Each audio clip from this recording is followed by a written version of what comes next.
Donc l'objectif c'est d'atteindre la vague 10. Alors sur ce jeu, ce qu'on peut rapidement voir c'est les monnaies. Donc elles sont sur le haut de l'écran ici avec les crédits. Donc là que j'ai à 382 par exemple, les diamants qui sont à 149. Ça c'est des pierres un peu spéciales. Je vais vous montrer ça, voilà, ça sert à faire des améliorations d'armes et à acheter des nouvelles armes ultimes, donc c'est des pierres de puissance. Et enfin on a l'argent qu'on va avoir dans les parties, voilà, ça on va pouvoir regarder après. Donc là on a vu les monnaies, vous avez aussi les étapes ici. Donc les étapes elles caractérisent le nombre de vagues que vous avez réussi à repousser. Voilà, et on peut voir ici que dans la première étape, donc dans la difficulté 1, il y a une totalité ici de 4500 vagues qui sont représentées dans les étapes. Et en fait ici ce qui est intéressant c'est d'atteindre les vagues 60 et 70 parce que ça débloque le tournoi et l'événement. Et ça du coup ça va nous permettre d'avancer dans le jeu. Et le dernier point qu'on peut regarder c'est les améliorations, donc ça se situe dans le petit marteau qui est juste en bas à gauche ici. Et donc dans les améliorations on a les améliorations offensives, défensives et utilitaires. Et dans un tout premier temps ce qui va nous intéresser c'est d'améliorer un peu les dégâts et la vitesse d'attaque. Parce que c'est ce qui va nous permettre de survivre un peu plus longtemps. Et dans le même temps, ce qui va nous intéresser, c'est l'argent par vague et les pièces par vague. Voilà. Parce que ça, c'est ce qui va nous permettre de générer des pièces pour pouvoir continuer de nous améliorer. Voilà. Donc on est parti pour ce premier objectif. On commence toujours par l'argent par vague ici. Voilà.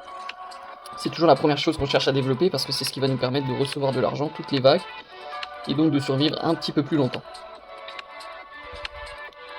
En général, on le développe jusqu'à la vague à peu près 2-3. Et c'est pas grave si on prend quelques dégâts, en fait on priorise ici l'apport d'argent pour pouvoir tenir un petit peu plus longtemps. Ensuite, généralement, moi je vais débloquer quelques pièces par vague, parce que c'est ce qui me permet d'avoir aussi plus de pièces et donc de payer les améliorations. Voilà. Là, maintenant que ça devient un petit peu cher de s'améliorer là-dessus, je vais retourner ici sur mon onglet offensif. Et là, il va nous falloir développer deux compétences majoritairement, ce sont les dégâts et la vitesse d'attaque. Voilà. C'est ce qui va nous permettre en fait ici de repousser plus facilement les ennemis, de les maîtriser un peu mieux. Éventuellement, on peut aller acheter une régénération de PV, une ou deux, hein, voilà, histoire que les PV remontent un petit peu, mais globalement l'idée est là, quoi.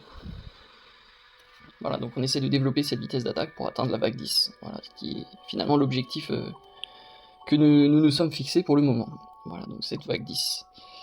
Donc ici je vais essayer de développer la vitesse d'attaque encore un peu, parce que ça me permet en fait de gérer plus facilement les petits carrés rouges, qui sont les premiers ennemis. Si vous voulez voir quels sont les ennemis, vous pouvez cliquer ici, sur l'engrenage, et dans l'engrenage il y a une encyclopédie, qui vous indique pas mal de choses sur l'attaque, sur la défense, sur les utilitaires, mais aussi sur les ennemis. Voilà, vous avez ici tous les types d'ennemis qui existent, et une description, ça peut être assez intéressant. Voilà. De mon côté, je continue à développer la vitesse d'attaque.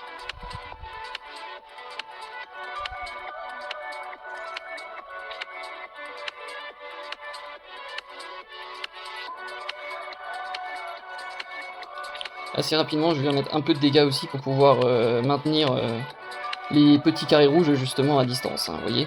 Là vous avez des informations à chaque fois sur les vagues, hein. Là on nous dit par exemple qu'en attaque ils ont 3,10 avec la petite épée à côté, et ils ont 10,36 en vie.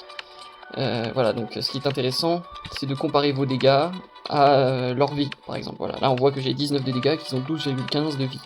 Donc pour l'instant je peux les tuer en un seul coup, les petits carrés rouges. Et comme ils sont un petit peu rapides et qu'ils arrivent en groupe, c'est important de garder des dégâts supérieurs à leur HP en fait. Hein, voilà. Donc je continue ici à me développer.